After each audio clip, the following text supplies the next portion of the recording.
नमस्कार, तुम्ही पाहत आहात महाराष्ट्र न्यूज। आमच्या चॅनलला लाईक करा, सबस्क्राइब करा आणि शेअर करा। मी विकास उडानशिवे महाराष्ट्र पोतराज वाजंत्री संघटनेच्या वतीने आज आझाद मैदान या ठिकाणी एक दिवसीय धरणे आंदोलन करण्याचे आयोजित केले आहे।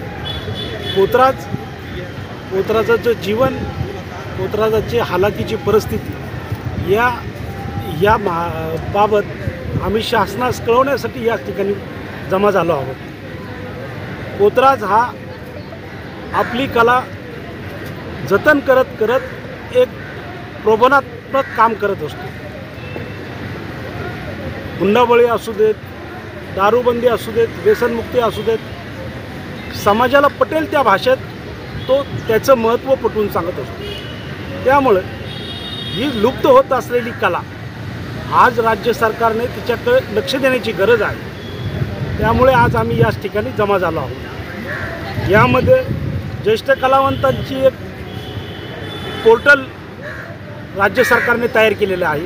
त्यामध्ये कलाकारांची नोंदणी आहे, वेगवेगळ्या कलाकारांची नोंदणी त्यात केली जाते, परंतु पोतराज या कलाची नोंदणी त्यात होत नाही। त्यामुळे एक ती मागणी आहे की राज्य सरकारने त्या पोर्टलमध्ये पोतराज नावाचं हेड ॲड करून ते हे करावं आणि महाराष्ट्रातील पोतराजांना ओळखपत्र मिळावे, ज्या करून त्या पोतराजाला समाजामध्ये फिरताना एक मानाचं स्थान मिळेल आणि समाज त्याच्याकडे एक चांगल्या नजरेने पाहिलं जाईल।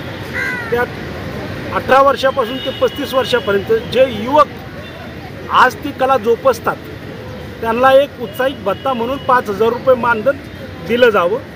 त्यानंतर पोतराजांसाठी एक सेपरेट कल्याणकारी महामंडळ असावं।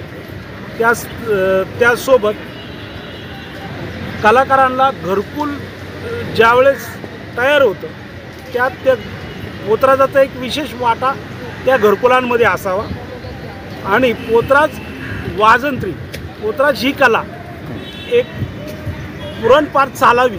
5,000 वर्षापासून पोतराज हा इतिहासात सापडला जातो, परंतु येत्या 10 वर्षामध्ये तो पोतराज समाजामध्ये सापडणार नाही। त्यावेळेस राज्य सरकार ज्या पद्धतीने इतर कलाला महत्त्व देतं त्या पद्धतीने पोतराजांनाही महत्त्व दिलं जावं। या मागणीसह आज आम्ही आझाद मैदानमध्ये एक धरणं आंदोलन याच ठिकाणी करत आहोत।